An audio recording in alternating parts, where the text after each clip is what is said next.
Thank you for that introduction. It's great to be here and see some familiar faces and some new ones. We're going to talk about a few things today between Gaurav and I. We're going to talk about the design challenges of microservice architectures, why event-driven architectures can help. We're going to do a bit of an EDAs 101. I'll do a quick introduction, and Gaurav will then take us through a bit more kind of the architectural patterns and some of the challenges we're doing it and all the good technical stuff. And I'm going to finish off with just talking briefly about how AsyncAPI is kind of an emerging standard to help us navigate our way through this. Maybe just a quick show of hands, like who here has done some form of event-driven architecture before, knows what one is, maybe Kinesis or Kafka. Anyone using Kafka? Event sourcing? No, cool.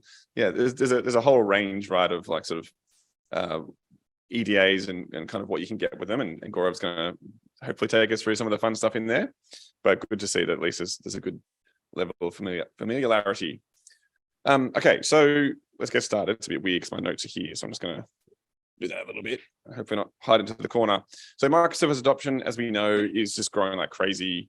Look at this graph here from devops.com, and you can see that like really they're expected to see exponential growth of microservices. As if we haven't heard enough about microservices, they're going to keep growing on us, right? We did some surveying last year. This is the SmartBear State of Quality report, and 61% of respondents said that microservice growth is going to be the biggest area of growth in terms of their APIs. And in particular, it's going to be for internal services. Postman have recently done a review as well, and they have this very similar finding, but they've also said, yeah, this internal integration is actually going to be the number one use case for microservices, not just public use cases, which I think is great. It means there's a lot more data going between systems. It means more use cases are opening up, similar to what we were doing before with opening APIs to the world, where external parties are going to get value from those APIs as well. So there's a lot happening sort of beneath the tip of the iceberg in those microservice architectures. However, beneath that, there are challenges, right? When we're building these really complicated architectures, particularly with RESTful services and synchronous services. And, you would have all seen a big ball of mud kind of graphs of microservices before, no doubt. But in the worst case, what we end up building in these microservice structures is like what we call a tensegrity structure.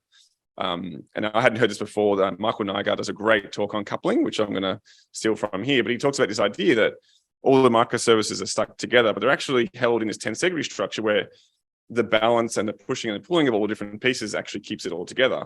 And the minute you try and move one of them, you find that somewhere on the other side of that structure, something else moves or falls apart. And if this feels like what you've got in your architecture, maybe it's to do with coupling and things like this. So we'll quickly talk about that.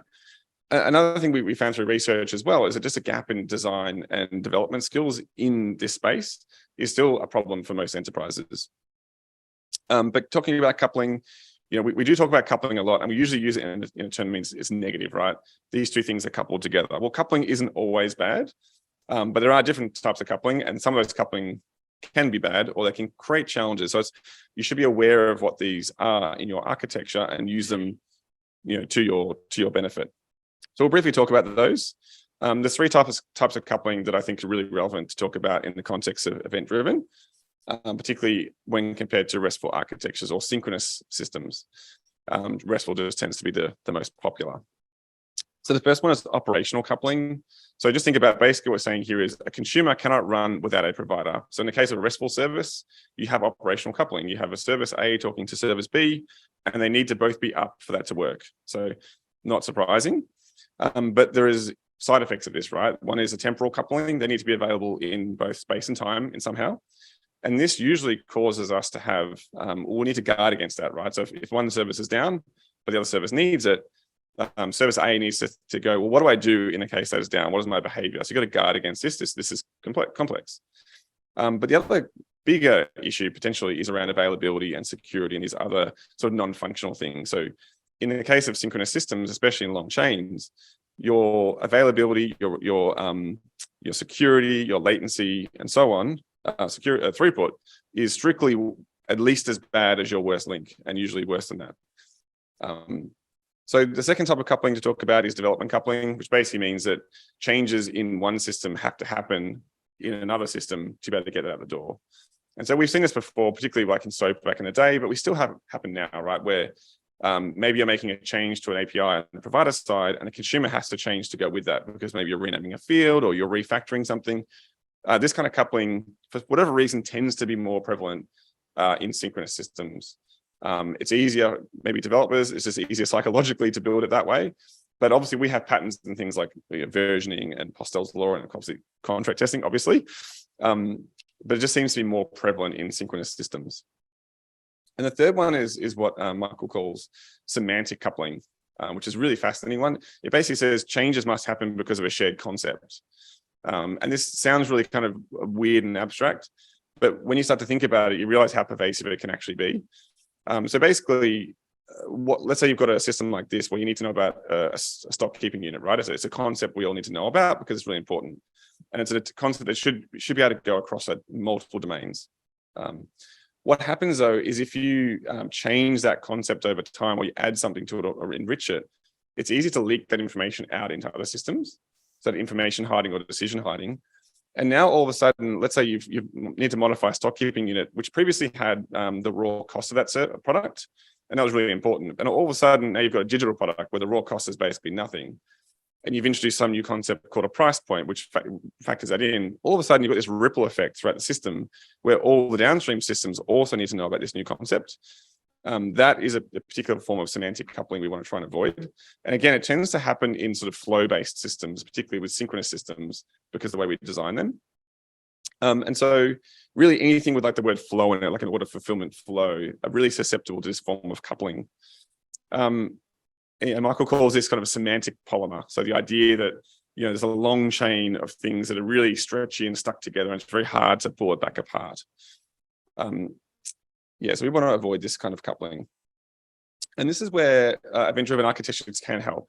So you may be aware of the Hollywood principle, don't call us, we'll call you. So with synchronous systems, you call them and you wait for an answer and you call them back again, you get another answer. And the Hollywood principle is like, we'll just tell you when we're ready to talk to you, right? And as we'll see, event-driven architectures kind of invert that normal way of working and sort of gives you just a different perspective or rotates your perspective on the way to think about these kinds of things. So really what we get here is by modeling your system as a series of events instead of maybe resources and interactions between those resources, give us a way to decouple the event sources and the event targets. And then consumers can sort of tune into pieces of information they want, and they can also come and go fairly freely, as we'll see in a second. And this gives us more degrees of freedom to work with. For example, replacing a component can be quite straightforward. You can just have a new producer that's going to be pushing events onto the same topic.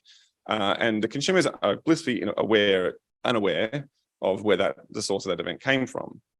Or changing a workflow to introduce a new step into that process, again, can usually be quite straightforward because other parts of the system are just unaware of that component existing in the first place.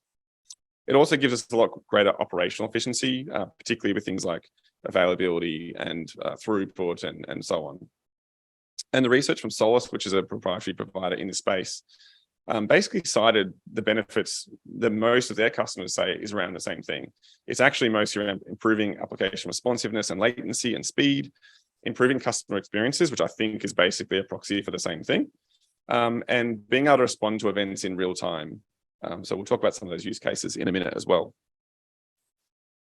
So, for those of you who haven't seen an event-driven architecture, here's a diagram from Amazon's website, which I think just quickly kind of summarizes, kind of how things hang together. The elements on the left-hand side are basically event producers, and on the right-hand side, they are the event consumers. And what you will notice here is that events will just flow out of the left-hand side.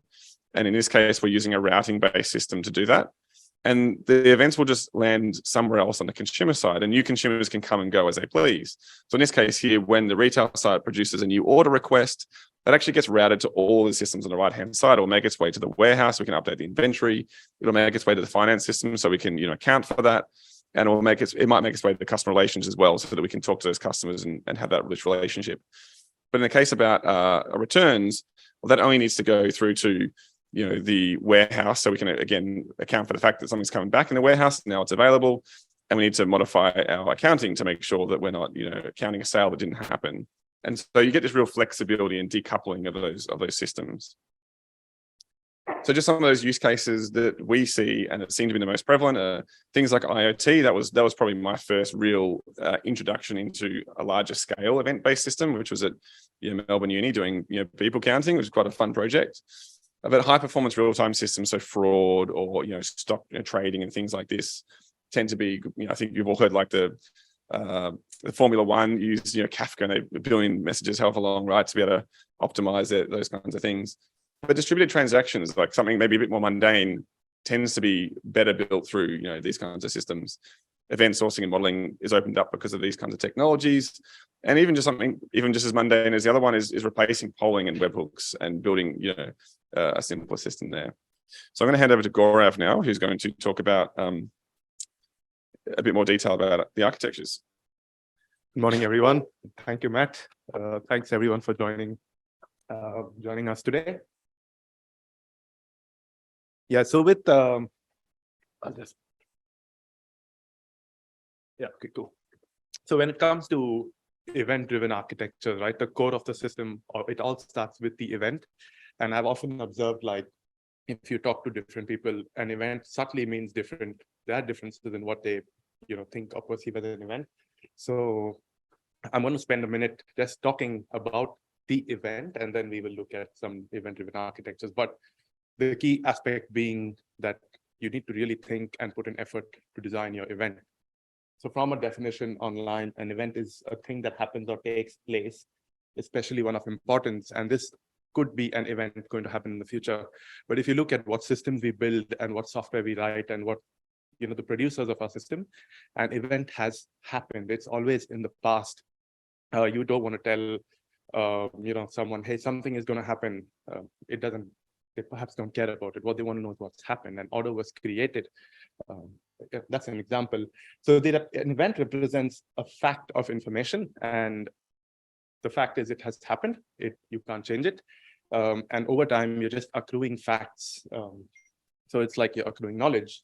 They can be disregarded. A consumer of those events may not be interested in a set of events, for a period of time. But if they have been accepted, you can't, delete them, you can't invalidate them, and you can't retract them. The fact is, it has happened. Technically, for legal reasons or for compliance reasons, you may want to delete it for GDPR, for the right to be forgotten, and that's fine. But it still has happened. And one of the key differences is that these are message architectures, right? You're passing a message, and then someone is consuming it. But one of the key differences between a message, when looking at what a message is, you can classify it as either a command or an event. A command being something might happen in the future, and therefore I require this action to be taken. An event is sort of flipping that around, where you're saying something has happened in my world. You do what you have to do with it. So that's the key when you're thinking about events. And so where are we with event-driven architecture, right? I think just like Matt said, as a community, I think we are quite certain and getting convinced on a daily basis that this is a good pattern, and it really decouples large systems. And I really liked Tim Berglund, while he was at Confluent, how he spoke about it is very natural to build large, complex systems in an event-driven fashion. And the analogy is the human body, the nervous system, where every part of your body is constantly emitting signals, and that's just going through, through your body, and you're reacting to it. So command versus events is a key thing to think about when you are designing events.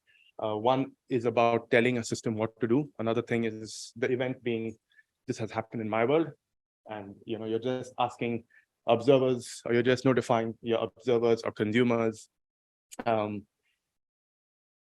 the nature of events. So now, if you look at the kind of event or the message that you're defining, or that that comes out of your domain context, your bounded context, it could be anything. You're working in a domain that's perhaps new, or you're trying to discover as you go. And so how do you think about an event? So start thinking, like, who's going to consume it? What is this message going to carry? Is it does it need to be held on for a long time? It could be anything. So you need to have these conversations with the team and your stakeholders. And if you were to classify these at a high level, you'll perhaps see that they could fall into one of these categories where, it's a volatile event, that these events, a producer produces an event and it needs to at best be delivered to consumers. If it's not the end of the world. And a classic example is the IoT sensor. If your consumer or your requirement is to compute, metrics at an interval, and it's averaging it out, so 1 or 2 metrics not delivered, it's not the end of the world. However, you can also have events or information which have to be delivered to all interested parties or consumers.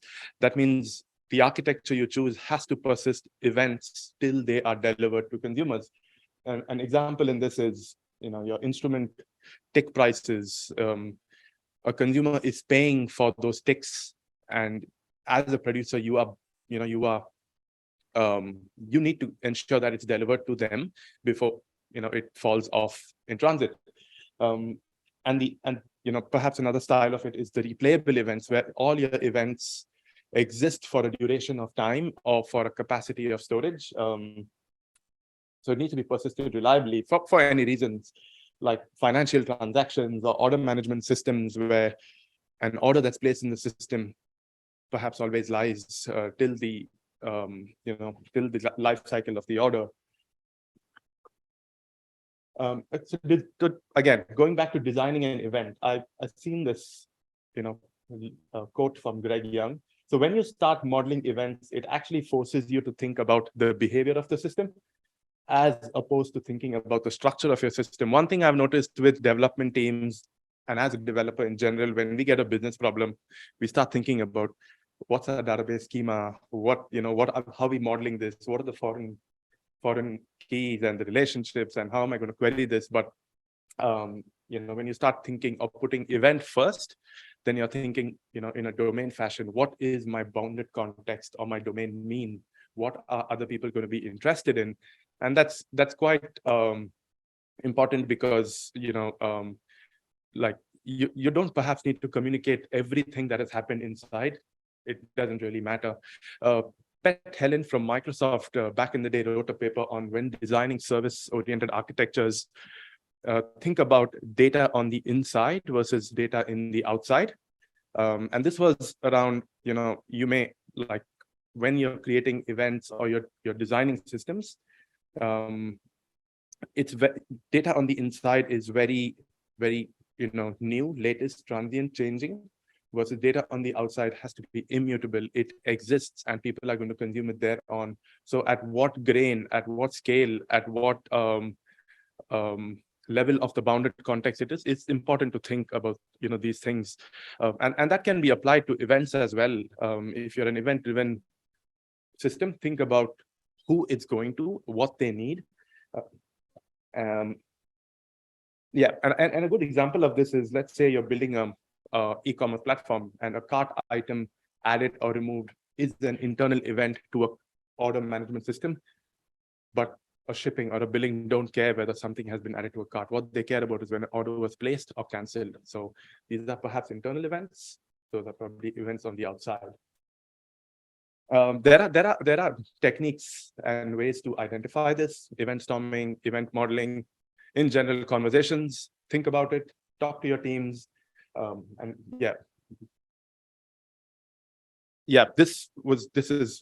this is typically what an event-driven architecture is, right? Like, I think the AWS diagram is a little more elaborate. This is from 100K foot above. All systems ultimately are taking data from one point to another. So you have event producers, there's a bus, there's a tunnel, there's a pipe, and you have consumers listening to it. Now you can have various different types of event architectures, and they may suit your use cases. They may be a way from you to get from your microservice-based coupled architectures to event-driven architectures. There may be a rational need for you to do it. So I'm just quickly going to skim through these. So the event notification pattern or thin events, I think, is really a good pattern if you today are a service-based architecture, but you're starting to think how to go events. Let's look at this for an example, that you have the front end that talks to a backend and is constantly creating orders. And there are consumers like the billing or the shipping waiting to know whether an order was created. Now, when an order was created, it's not really telling the order contents with this. All it's saying is a simple notification that an order was placed. And here's a link for you to go and get all the order details if you want. And that's what the two systems are doing. They're going back to the order system and querying for it. So the notification is really thin. It's really lightweight. And there are pros and cons around it. And some of the upsides are really that you may have a microservice-based system today. And now you're starting to think, how can I shift this or transition this into an event-based rather than my consumers polling all the time? Like back in the day, people were talking about push notification. It's really, it was a new thing. It's effectively, you can always notify and then get pulled, and you've still achieved a push notification. And I thought this really helped in that. Another upside is that the structure of these notifications can be quite simple and small and can be easily, propagated through an organization. There, however, are downsides, right? Like you're still living with the operational complexity of maintaining and managing services and your uptime and, on the APIs and stuff like that. Classic example, I think I had one recently in my mailbox, is you have a new message in your MyGov, and you are then going to MyGov to read your message. And I think the key, something really nice to observe here, if you pay a little attention, is the messages in your MyGov inbox are authenticated. They shouldn't really be on your email in like a detailed format. So rather you just notify the person and they can go and see or visit or use an authenticated API, and it solves both problems. Like it's still authenticated, it's still secure, while you're still notified the person. The event carried state transfer pattern. So unlike the notifications where the events are really thin, this one is like, they are fat events. A producer is constantly emitting events with a payload. So a lot more data or information about the domain or the structure is actually sent out with the event. The classic upside or the best upside to this is that all consumers do not rely on the producer's services for the data. They just rely on the infrastructure to get that information. But on the other hand, you are now publishing a lot of data, or a lot of data is moving around, and then they're getting replicated at consumers and being maintained and retained. And how do you ensure where's the source of truth? How many copies exist? How do you guarantee whether all of these consumers, have kept up in sync? So yeah, if you notice here, it's just the same. It's a big blob of data that's getting around. With this, again, comes certain challenges. You need a lot more in trying to have some domain knowledge shared, perhaps a lot more with how do you manage these schemas and evolvability of those schemas. And so, yeah, we'll come back to these challenges that you face. Another one is the event sourcing. And unlike thin or fat events, these are just, you can look at them as delta events, where a producer is only producing the delta that's happening to its bounded context at any point in time. An example, if you ever were to read what an example of this is, it's your bank account, a debit, a credit, a return, a refund. And those are just delta events on your bank account that are constantly being published. In this example, what I have here is a producer suggesting a person was created, and it has the ID, name, and number. But then later, the person changed the number, and it just gives you the ID and the number. So you have variability in the event messages, but the event type will tell you what has happened. There are, again, challenges with this. There are things that you will have to consider, because you really need to think about ordering when you're working with a system like this, because you can have destructive events.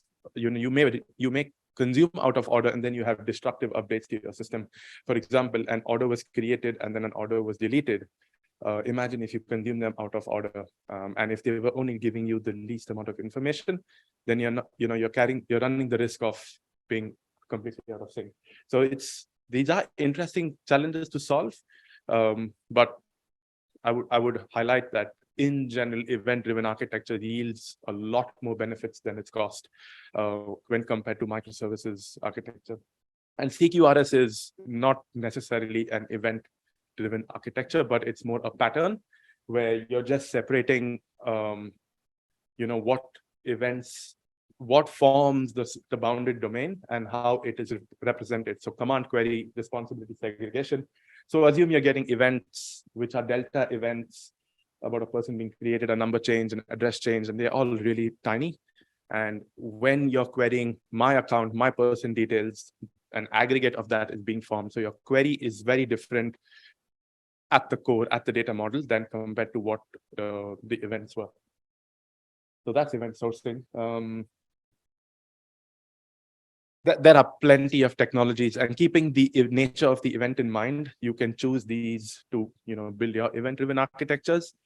Some of the ones that perhaps I have worked with or have heard of are, and I've categorized them into, how do you work with them? So a managed, available online with the cloud providers are GCP's event arc, very pub/sub style, very suitable to you publishing something and n number of consumers consuming it. May not give you ordering guarantees. AWS has the event bridge, the kinesis. You can use the SQS SNS standard pattern. Then there's Kafka, which is actually open sourced initially, and then there are all of these cloud providers that have provided managed versions of it, because managing a Kafka cluster is no easy feat. So then you have Confluent, Avin, InstaCluster, Eventador, and there are providers coming up every day. If you were to deal with this yourself, yes, there's open source technology, Apache Kafka, you can run it yourself. There's Apache Pulsar, the traditional RabbitMQ, and then there's also proprietary stuff that a lot of clients and companies use, TIBCO and, like Matt said, Solace. I particularly have seen TIBCO being used with a lot of financial institutions. I don't have a reason why, but I've just observed that. That these are just event-driven architectures and a very high level to it. There's plenty of stuff that you still need to consider, even if you're moving from a service-based architecture to an event-driven architecture. It takes away some complexity, but you also have it to solve, right? Like I'm publishing data that the schema needs to be known by my consumers. It's going to evolve. It has to be backward compatible. It can't break. So how are these going to be managed?